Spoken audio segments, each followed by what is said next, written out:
speaker is our next speaker is Khimphun from Cambodia, and he will talk about regularized 4D EGB and non-minimal coupling gravity. And okay, you may start now.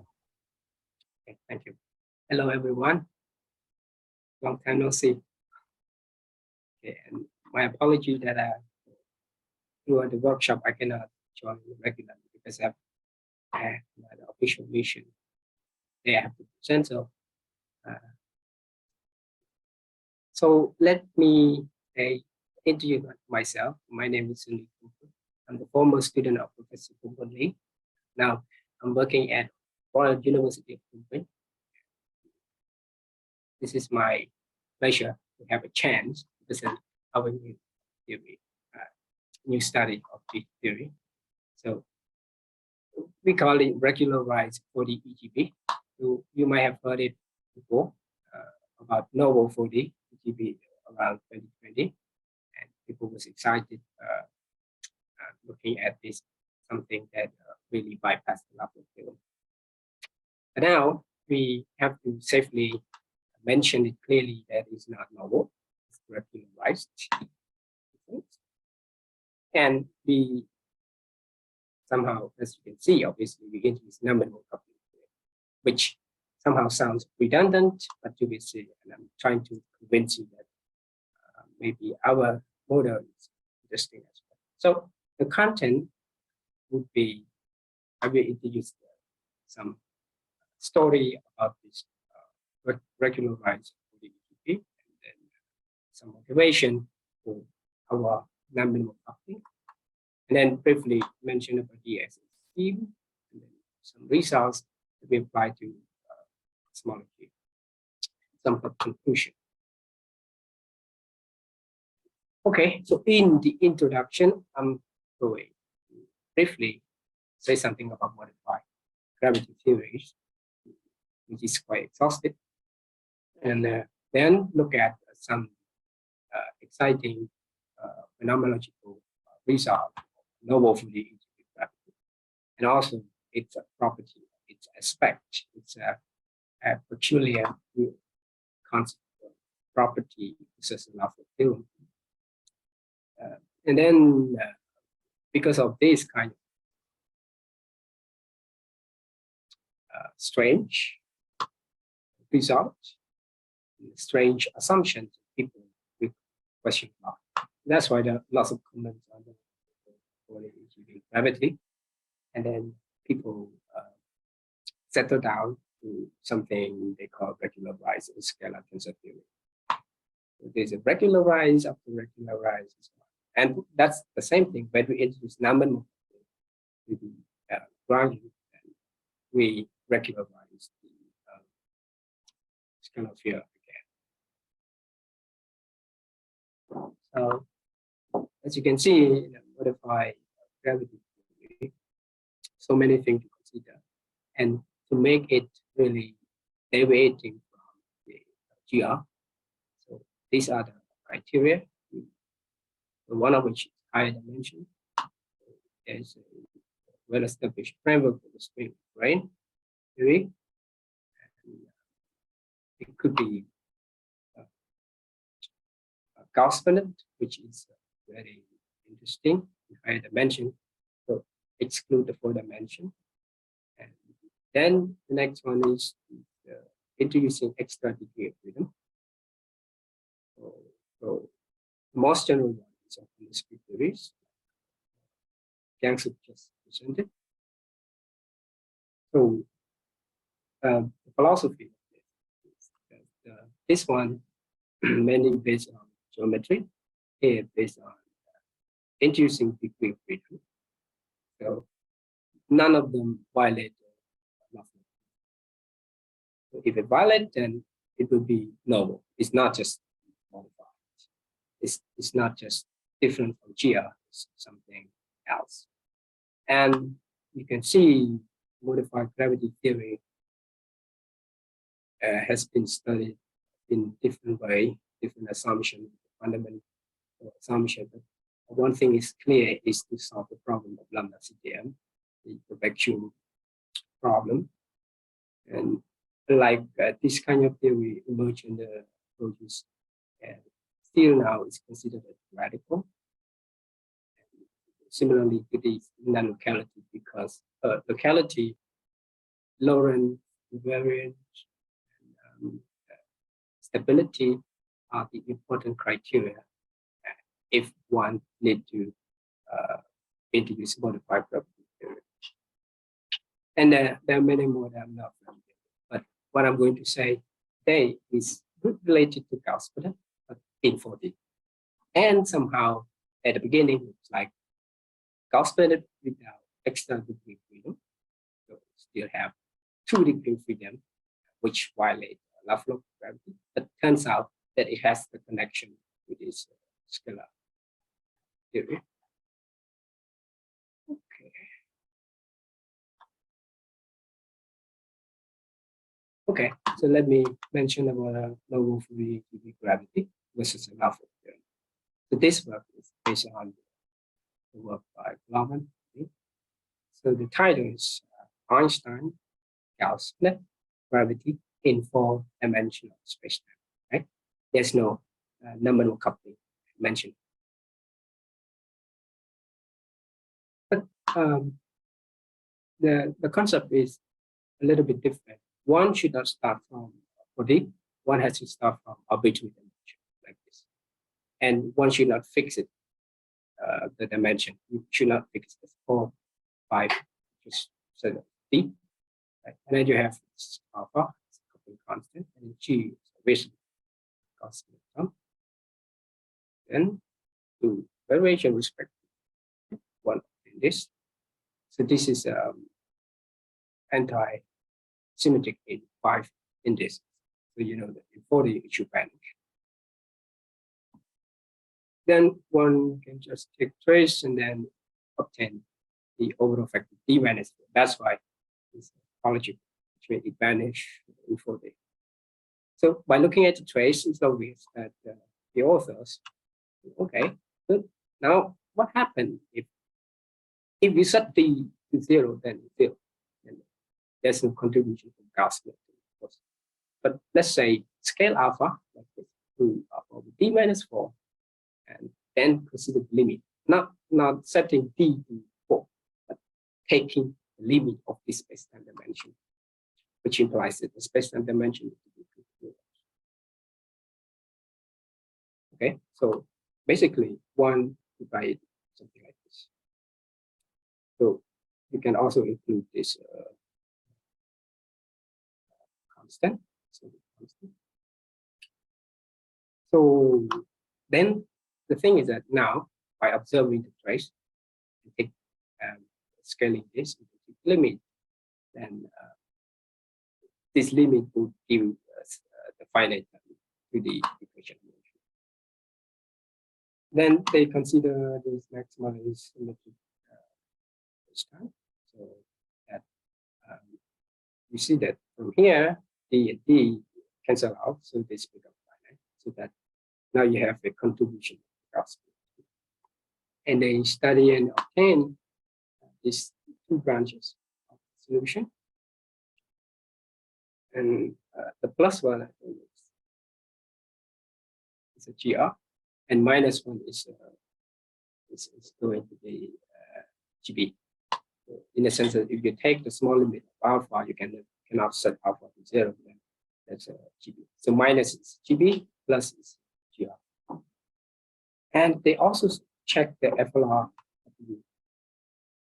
metric, and then the this term up here coming from Gauss-Bonnet, which is H4. So it's different from what the Gauss mentioned. So with the Gauss-Bonnet nominal, we have AQ times nominal coupling. Here you have H4, which is actually similar to the holographic cosmology that Professor Lee and Gangsu work on, using ADS-CFT correspondence to give thanks to the boundary-free condition or Neumann boundary condition. We we can use holography to consider FRW cosmology, and this kind of term appears. So basically now here based on higher dimension. This work is also based on higher dimension. Nothing can be said equivalent, not at all, because we're just looking at equation of motion. Anyway, and then this also look at the metric fluctuation, and they obtain this modify equation. So they have upward frictions modified by alpha, and the sound speed also modified. And but I'm not mentioning it at all. It's given in terms of alpha as well. Basically, it's modified and modified by sounds peculiar, interesting, wonderful, and very simple setup, very simple consideration with a little bit strange consideration. You know? But that should not be the concern. The concern is that it requires a lot of it. Then they also consider this spherical symmetry static solution, and the solution they obtain is like this. And so if you compare the solution to the solutions obtained by using quantum correction to the gravity and by these authors, so it is this one from conformal anomaly. If one considers the Bow tensor trace anomaly, then one can obtain exactly the same solution. And here, if this spherical symmetric and static metric is considered, but starting from quantum mechanical consideration, then the solution is just the same, which has a repulsive nature at a small scale, as you can see here. Well, this one corresponds to GR, so a singularity. So here is somehow it has some resolution here. So it looks actually quite in the same form as the case of higher dimensional Gaussian gravity. See, same form. And here, if in this case, you see that if T is for vanishing, and it has been studied and understood well. So that's why it has put into the question why this is so. But if there's nothing wrong with it, then it's really normal. Okay, let's see. But before we move on, we know that there's still concerns about this. For example, in the sense of the taking limit with such a discrete index. Taking the limit implies a continuous space-time, which the index of your tensor. This is not my concern. People have worked out this. Then the concern is that only restrict to the equation of motion level for this number 40. Then one can say why we ignore boundary term, right? Boundary term might not affect equation of motion. At least it has to be fixed if the dirichlet boundary condition is imposed, and it has to be finite. And otherwise, variation principle is not defined. So it turns out that according to this work, they have worked out and then see that by doing this scaling alpha like this, the on-shell action actually diverge. Diverge is not in the sense of the physical ground, like that we have ADS space-time, then the boundary is a physical divergence. Divergence that they are talking about is divergence mathematically by just making this, by taking this scaling of alpha. And then one need to introduce a counter. But the problem is introducing the counter term is not something that you fix the dimension first and then introduce the counter term. You have to find the general counter term in D dimension, because as you can see, this framework starts from D dimension and then take the limit later, only up to equation of motion level. And finding counter term in these, but one can also check this reference that they are working on so-called counter term regularization. That's another regularization of the counter term, which each counter term has a coefficient depending on the dimension.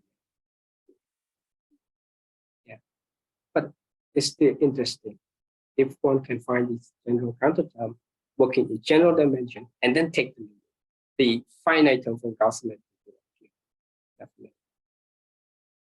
And here you can also think about how about if there's a proper boundary, one might interest in mixed boundary conditions, which is best studied, but only restricted to the ADS asymptotic ADS. This is what we use to consider our work in holographic cosmology. Just some speculation. Is not obvious at all. And you can see the percentage of the symmetry that made by this author is very restricted. They only consider something very symmetrical, and they claim that we're not sure if they're off diagonal metric. Maybe didn't. That's right. But the point is, even though there's nothing wrong, it cannot bypass it cannot really completely destroy the level theorem because it's very restricted. Then let's take a look at what's the point and why it turned from the regularized for the EGB to regularized scalar tensor theory. So let's briefly look at the work by Khimphun and Lin again. So one can write these Einstein equations like this.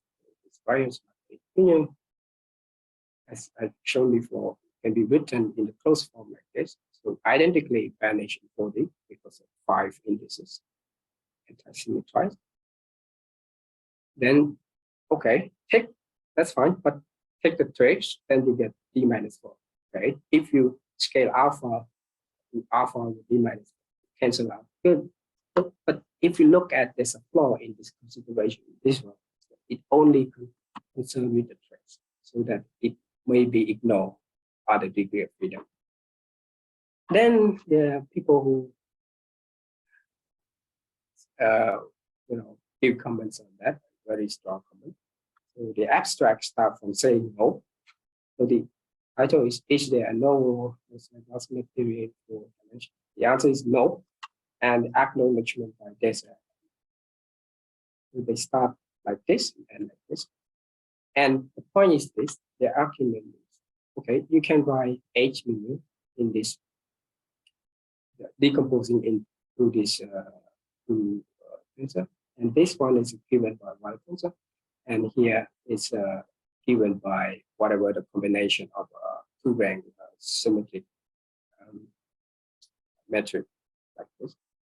Then, of course, that in 4D, this is obviously, if you look at it, it's actually vanished indically. But then one can say, okay, because we need to scale alpha to alpha over D minus 4. So let's find out whether L mu can be written with another well-defined tensor S mu with the D minus 4. So that when you take the scaling of alpha, then it cancels out. So this one will survive.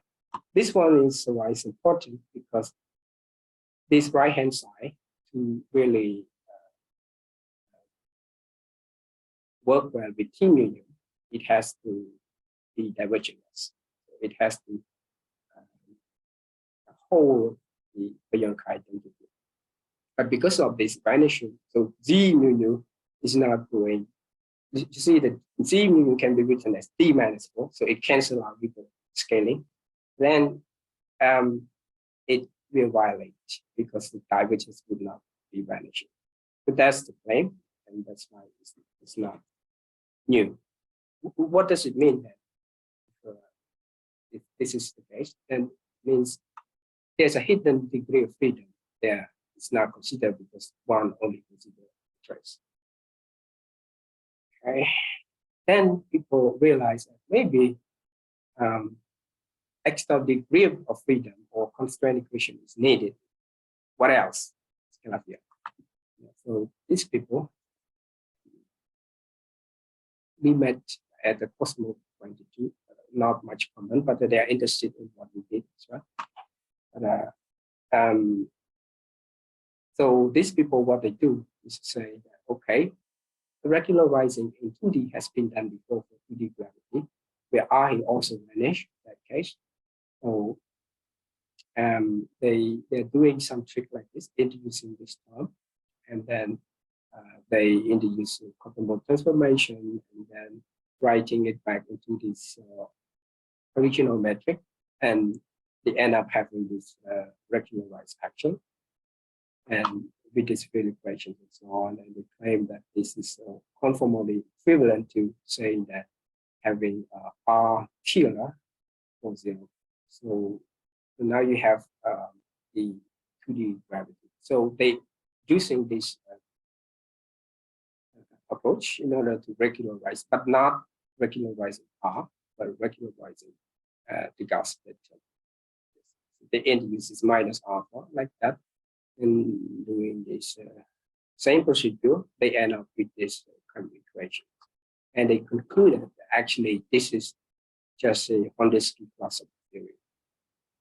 But the thing is that saying, okay, if they start with the D-dimension like this, with the Gauss split, and with some trick, they obtain something like this. The point is that this theory is more general, even though it might be equivalent to what Lawan and Lin did, but it's actually more general in the sense that you do not fix the space-time symmetry yet. You have, and you also have regularized action this, and they fall into this kind of Hondesky class theories. But they claim they are not necessarily equivalent, even though the equation of the solution to the equation of motion would be the same. Sunny? Yes. So the regularized four-dimensional Einstein Gauss-Bonnet theory. So if comparing with the higher dimensional Einstein equation, yeah. In terms of at the equations of motion level, is it very similar or different?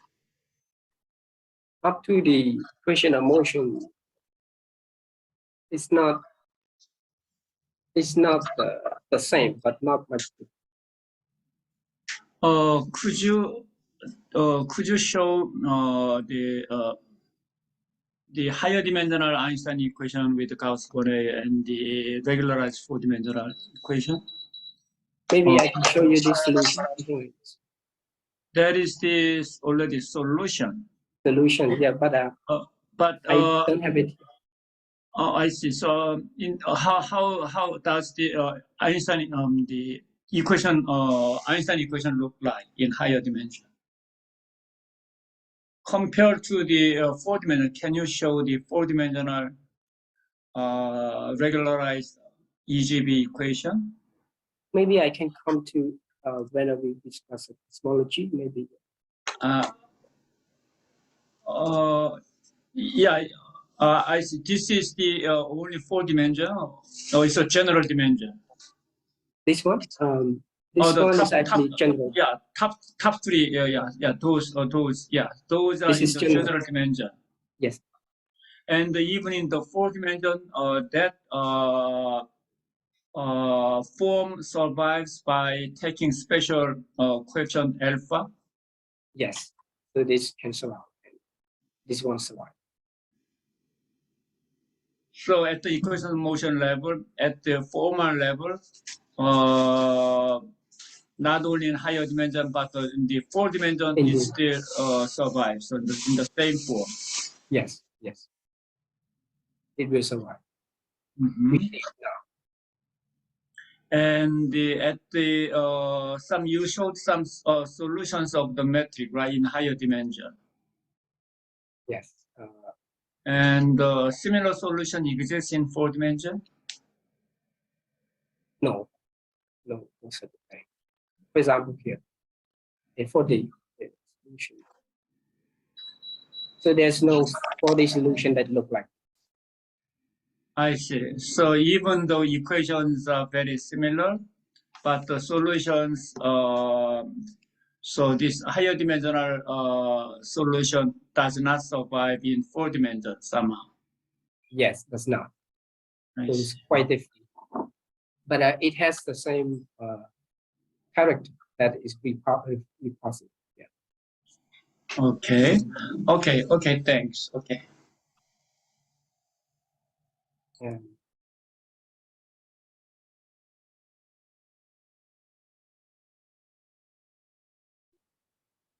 then actually, people also work on different approach. So here, the previous one is about conformal transformation. They're using this technique. But then people also use some kind of compactification. So the P here, for example, if you take limit to 4, then P is like that. So you have the internal space like this, but with the assumption that it is maximally symmetry. And of course, it's quite different from the case of L1 and D, because there they have a product, direct product space, D dimension. Here you have the assumption. A little bit different, but the point is that with the KK reduction and then introducing this kind of, they say that in case of 4D or lower than that, GB is conjugate, so they can introduce by hand, added by hand into the equation to somehow regularize the action. And then they take the limit. So they take the limit at the action level for these people. And what they found is this is another U class of the tensor scalar theory, even though this theory do not have the kinetic term.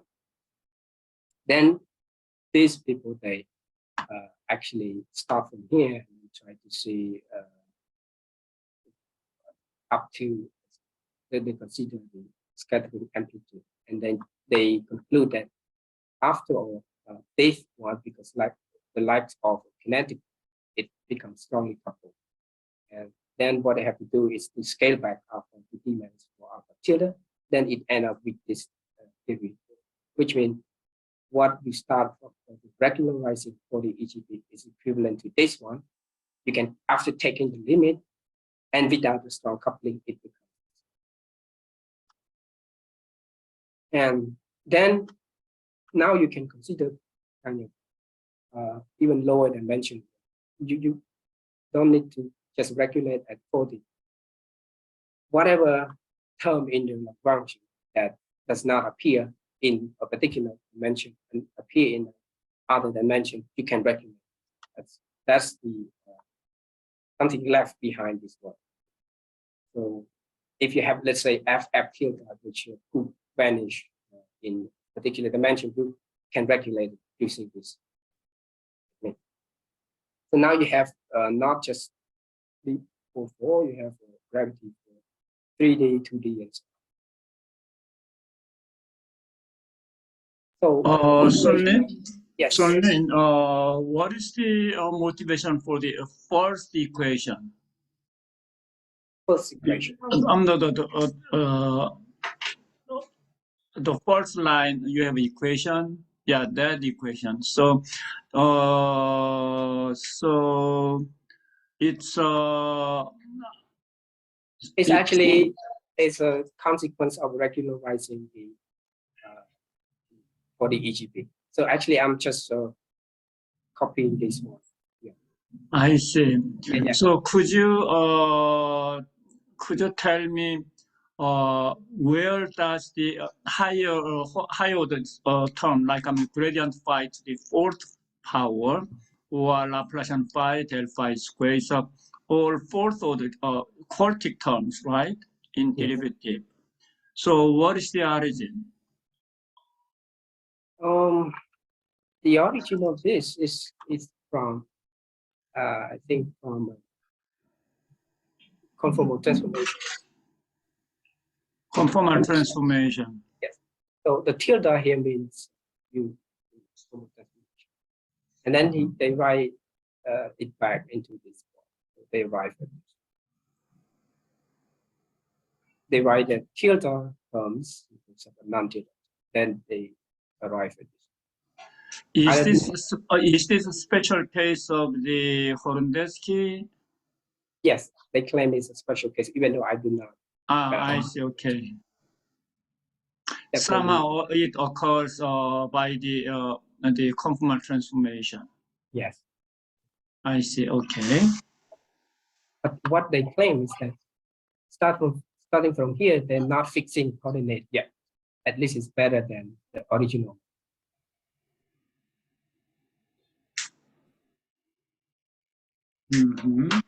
Original one is like you have to set up a choosing a metric and then take the limit.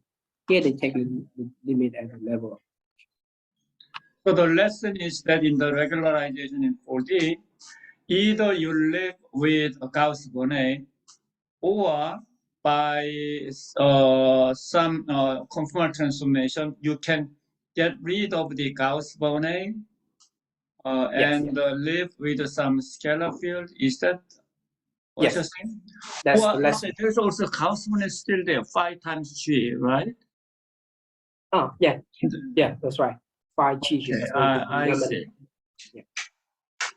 So it's like now it becomes the action of a low effective spin. If for the particular phi. Right? Okay. Okay. And so the lesson is that they realize by regularizing this, it's the same as to consider a theory with a hidden scalar degree of freedom.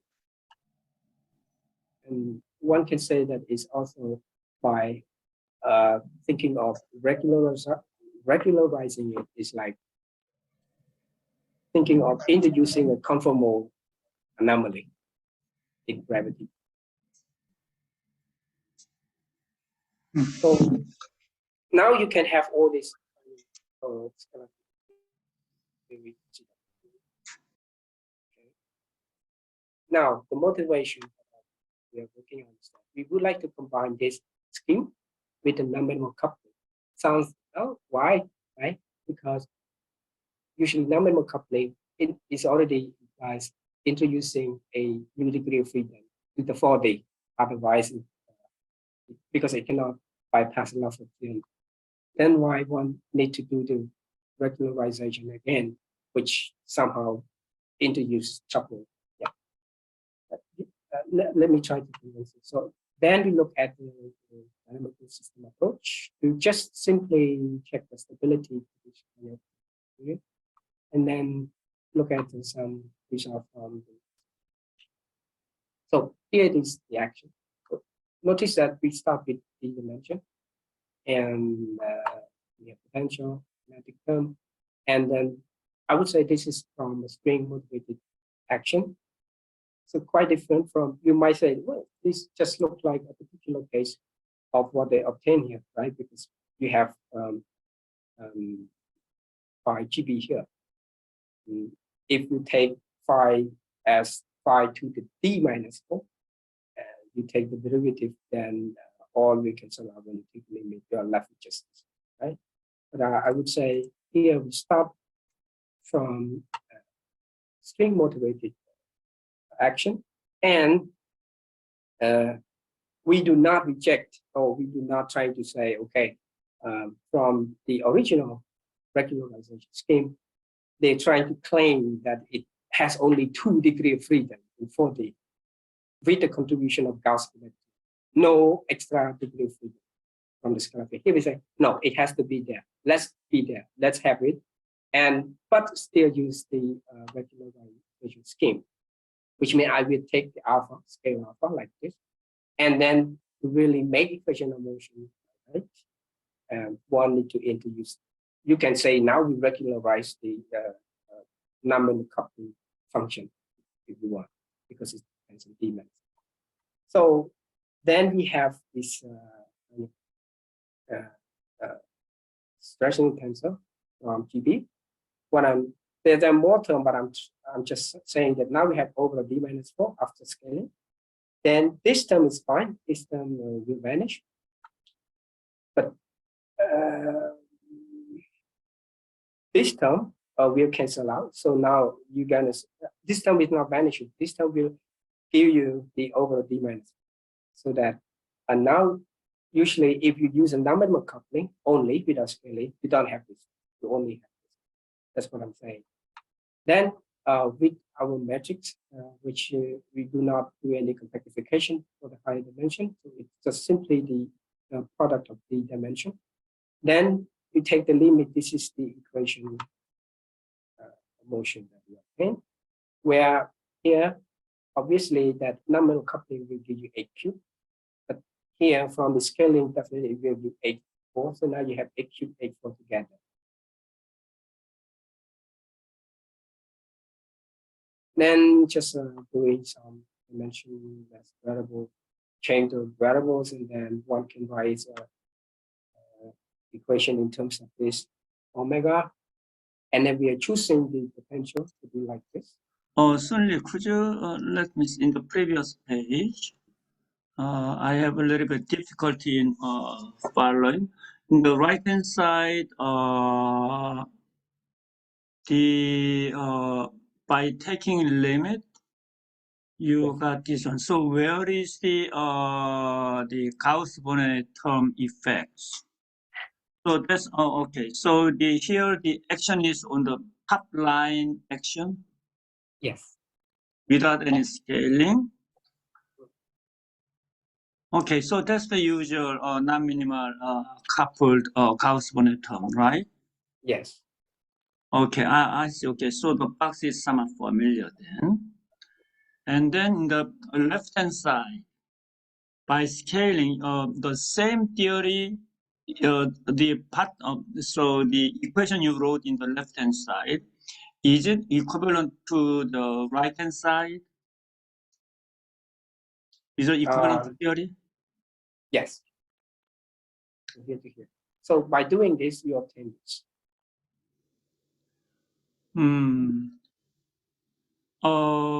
Even though it's a kind of some singular limit, right? Yes, yes. Because you know that this term will give you D minus 4. You cancel out. Those will be surviving or dropping. Those seems to be let's say divergent, or This I'm one? confused. Yeah, the first apparent system, the first line. Okay. So the first time this one is okay, right? This one is okay. So this one is okay. This one is also okay. First line is also okay because it's a divergent, looks like divergent, no? Yes, but like I said, here you will have overall factor D minus 4 cancel. And then take the limit. In the second line, there is a such global factor, but not in the first line. Where is a D minus 4 factor? Yeah, when you choose the coordinate, it will appear. One can do that.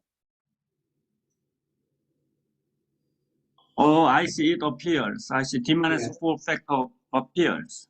Yeah, so it's not unique at all. One must fix the coordinate first and then take the limit. Sorry, what do you mean by coordinate? Like this one. You have metric. to choose metric. Yeah. I see, it's not easy. I mean, if I expand the psi, it's a psi to the d minus 4, right? Yes. I can expand that in terms of d minus 4. Then the first term seems to be constant, and the second term is proportional to d minus 4. So that term is finite, but the first term is going to infinity. But of course, that since it is a Gauss-Bonnet, maybe it doesn't contribute. I'm a little bit confused. But your claim is that both side is equivalent theory. Yes. Okay. Okay. So please go ahead. Okay.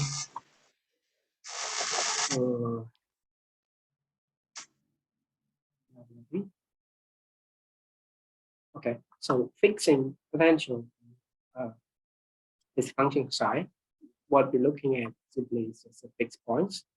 See whether this kind of theory provide a dynamic that is stable or not.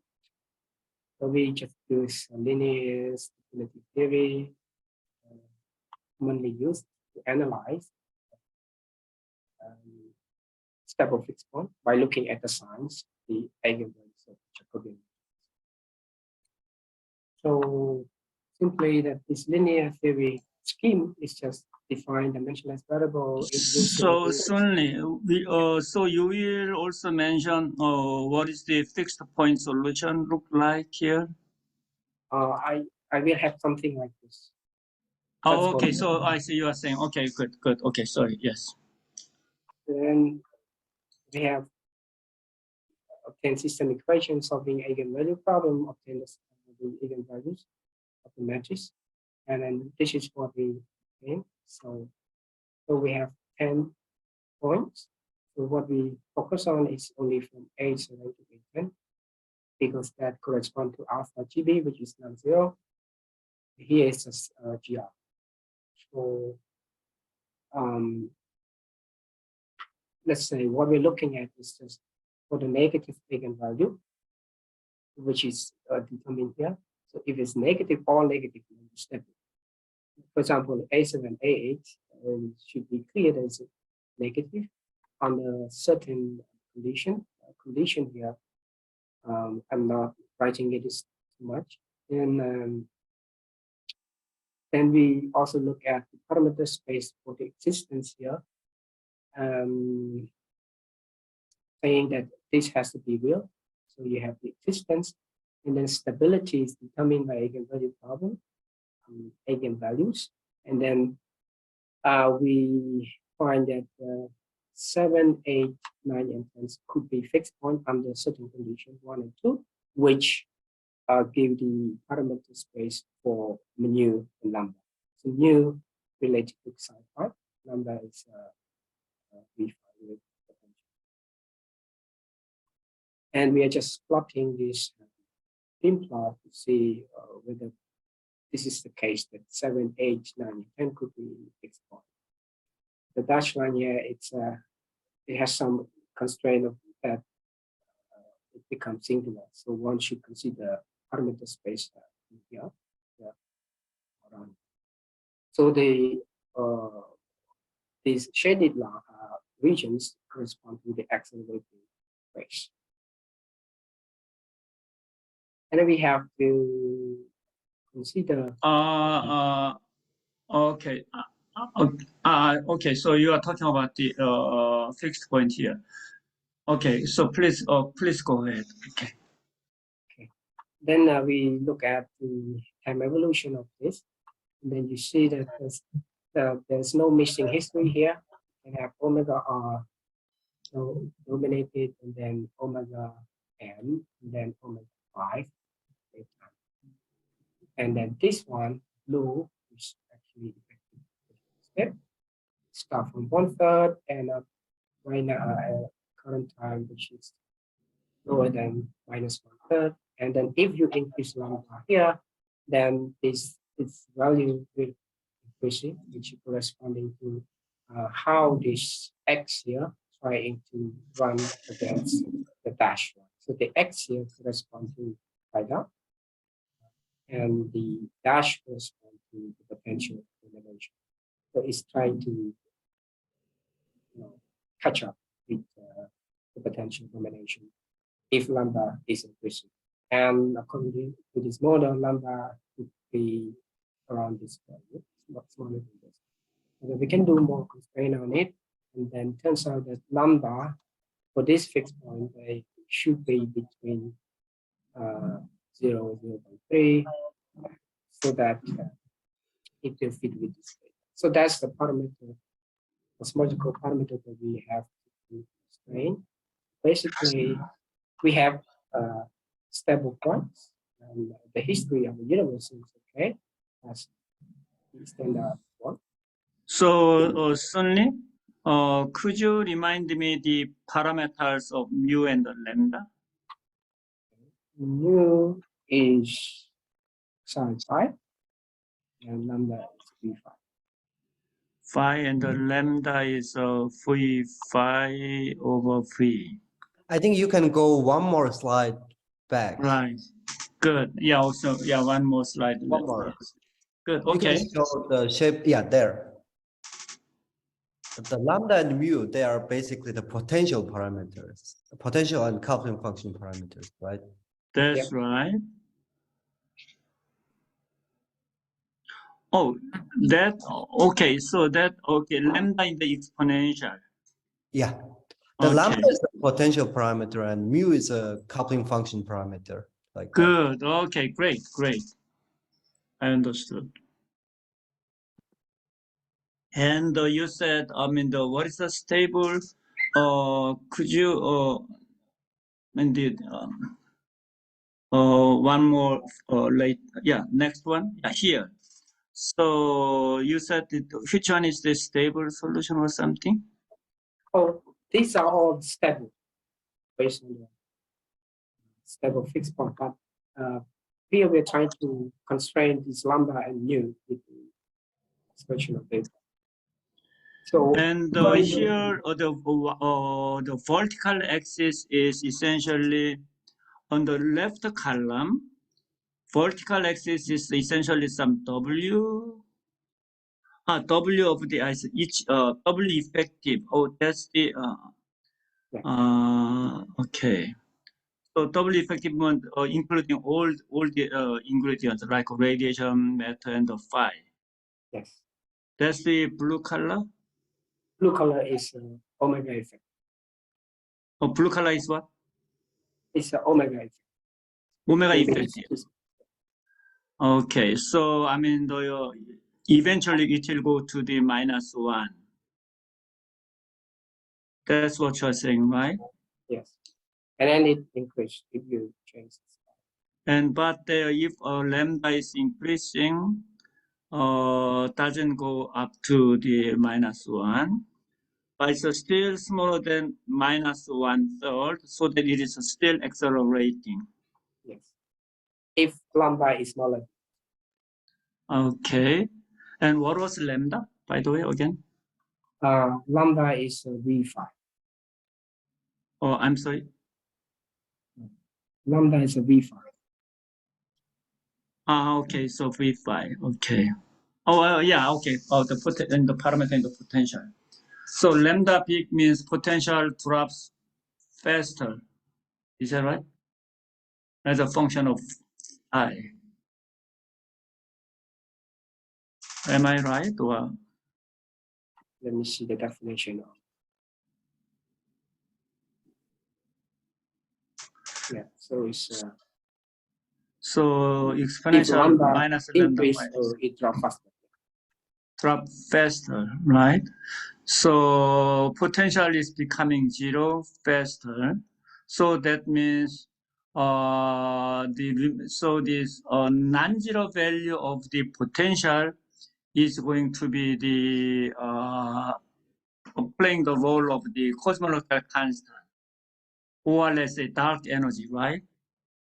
Where omega will be -1. Is that right? Yeah. But I see. May I see the solution again? Yeah, here. So if we keep plotting this, z equal to 0 is the present universe. But if we keep plotting this to the, let's say, for the future, then what will it be? Still, it's saturating to the -1 in the lambda equal to 0.1. I am not sure. Maybe you have any comment on that? Because I think that should be some stable point or the fixed point or something like that, I guess. Yes. Okay. If lambda is small as 0.1, then even in the future, the effective equation of state for the system is near -1. Like this.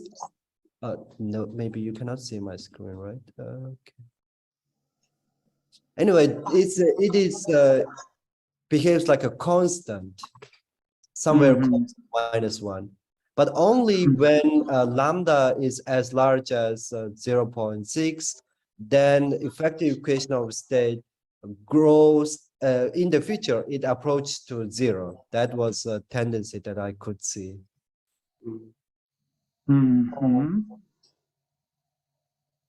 I see. But that means acceleration will turn back into deceleration again. Because in that case, the universe will be dominated by matter again, right? Yeah, maybe I may ask after after the presentation, maybe. Okay. Please go ahead. Okay, so in conclusion, we use a regularization scheme in the GV gravity and obtain a well-defined equation of motions. This give us a stable fixed point. There's no machine cosmetical state, and we obtain some parameter space for the numerical coupling function and potential by fitting against the data. And just some speculation on the future work. It would be interesting to regularize the action that we have here, because now we consider up to the equation of motion level only. And consider the linear and second order, because the original one has a problem with the second order, no problem with the first one, because of the hidden scale here, I think. People has considered here. Maybe early universe, because we have the 8 cube term up here, not just 8-4. And one can also consider the black hole, especially ADS, would be interesting. But the counter term in the arbitrary D dimension is definitely non-trivial to achieve. Or maybe one can just regularize the action and start from that and consider many things. For example, holographic spots. And I think that's all. Thank you.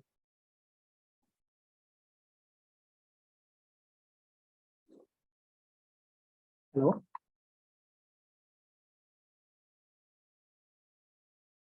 Yes. Thank you. So it was a very nice talk. And maybe if there is a question, maybe now we can ask, please. If you have a question, yes. Sunil, may I see these solutions again, the W effective versus here.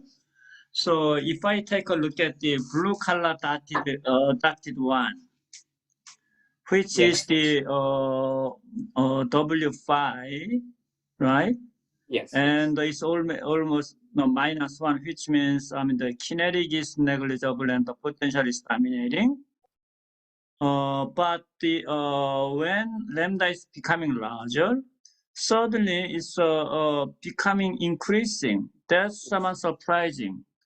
So I thought phi will be we have a field equation for phi, and the solution of the phi may be rolling down the potential with some friction due to the expansion of the universe. So W will be so essentially slowly rolling down. Maybe kinetic is negligible and the potential dominates or something, but suddenly it's increasing. That means, how should I understand this one? So somehow the compared to the potential, the kinetic of the phi field are more important there. By looking at this, yes. Oh, okay. Well, what is this y-axis in such case? Y-axis is actually Yeah, vertical axis is what? X, Y, and alpha. No. So on the horizontal axis is the time or redshift. Right. Yes. And the vertical axis is what is this? So 10 to minus 10, 10 to minus 20 is a what? Value It's of x and y? X, Y, yeah. X, Y. And the alpha. And the x is the phi dot was essentially x, right? I see. So x dot is increasing. I see. But that's also true for lambda equal to 0.1. But even though, yeah, so even though x is increasing, still w was close to the -1.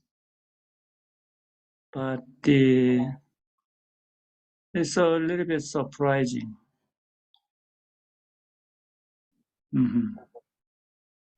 But anyway, yeah. Okay, but the kinetic energy is, I mean, as lambda increases, then the phi dot contribution also increases. That's how this sudden increment occurred in the left bottom column, the red, the blue dash. This one. Yeah, so that's what it means. But it cannot run faster, right? Phi dot cannot increase, right? Because I mean the potential is very flatter, and there is the expansion parameter, which is like a friction. So friction never allows any accelerating, so any faster velocity, right? It always damping. Yes. But now, because yes, for the bare potential, yes, you are right. But now we have this effective system with the Gauss bonnet. So effective potential can allow. Because of the Gauss bonnet. I see. So the equations. Okay. So so it can be either friction or kicking. Yeah. Somehow later. Okay. So I see. That's also a possibility. That's interesting. One comment is that the Hochul has been working on long time about the black hole solution, either in ADS and DS with a Gauss bonnet. And there have been much of the results, but still struggling for better solution in the digital case. Maybe this kind of analysis may help. I don't know. So since Sunni, you mentioned about the black hole in your future, the speculation. So Yeah, but I'm still quite concerned with the counter term. I'm not sure that it's interesting, even to just trying to solve this counter term. Right. Okay. But the easy way, I think, is to regularize it first and introduce the ad hoc counter term, which means fix it dimension and then choose a counter term to cancel.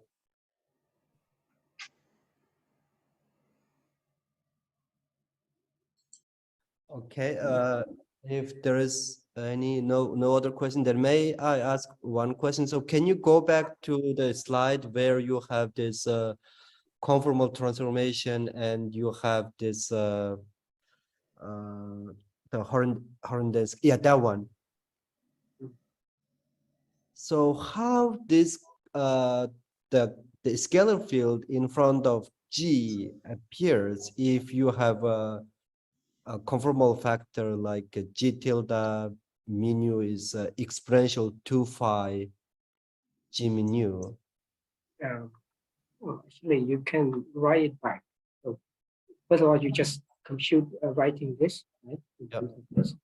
And then you can write the, all these, R tilde and G in terms of R. And then the R will cancel off. Then there's the phi R left. So it's possible. So by the way, okay, for the regularization in 4D, so you have the G tilde metric and the G tilde, right? The Gauss exponent, that one. So is that the only one you transformed, or you transferred the whole action?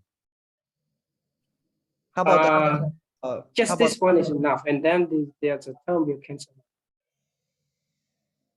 You just take care of this, and then you write in terms of R and G without tilde, and you will obtain. Okay, I think okay, I will come to that again, but it's very interesting to see that Horndenski theory with the Gauss exponent, because okay, I will think about it and come to you again. Okay. The idea is like this: the concept of regularization seems to provide the hidden degree of freedom, which is selective. I see. So that's why I say, okay, that if we have this kind of action, you can do the same and see whether one can obtain a certain class. I see. Just kind of, let's say by doing conformal transformation.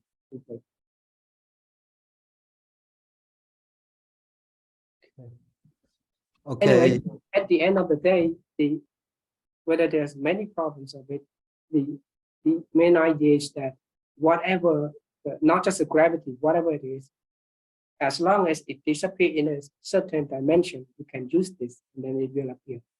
I see. Oh, okay. One last question. So here, you rescaled alpha as alpha divided by d minus 4, right? Yes. Then also Gizi to the d minus 4. So is dimension everything is all right? I think it's all right. It's just a regularizing. So you're saying now for different d, okay. then you have different psi. I different guess d, you have different alpha. That's what we mean by a dimensional regularizing. Okay. Thank you. And it seems there are no other questions, so probably we can stop here. And so when are you coming to Korea?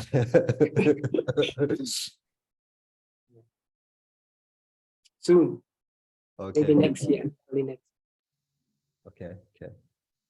Okay, thank you for very nice and interesting talk. And okay, and actually this is the end of today's afternoon session, and we will resume tomorrow morning at 10 a.m.